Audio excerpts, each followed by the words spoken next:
আজ থেকে শুরু হলো দুদিনের রাজ্যভিত্তিক শিক্ষক প্রশিক্ষণ কর্মশালা। জাতীয় শিশু বিজ্ঞান কংগ্রেসের আহ্বানে ত্রিপুরা সায়েন্স ফোরামের উদ্যোগে আয়োজন করা হয়েছে এই দুদিনের কর্মশালা। রাজ্য দূষণ নিয়ন্ত্রণ পর্ষদের মিলনায়তনে আয়োজিত এই কর্মশালার সহযোগিতায় রয়েছে রাজ্য স্কুল শিক্ষা দপ্তর সহ রাজ্য বিজ্ঞান ও প্রযুক্তি পর্ষদ। এই কর্মশালা নিয়ে সংবাদ মাধ্যমের সামনে ত্রিপুরা সায়েন্স ফোরামের সচিব জানান,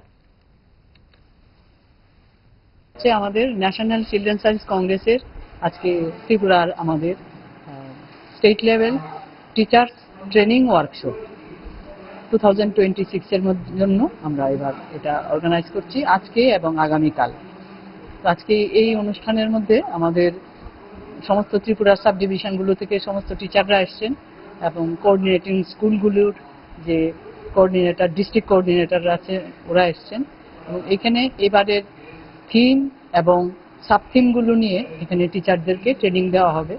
ওনারা নিজেদের স্কুলে গিয়ে সাব ডিভিশনে বিভিন্ন স্কুলগুলিতে ওনারা পরিচালনা করবেন। আজকে আরেকটা বিশেষ দিন হচ্ছে যে জাতীয় বিজ্ঞান দিবস। এই দিবসেরও আমরা একটা উদযাপন করলাম এই ট্রেনিং প্রক্রিয়ার মাধ্যমে।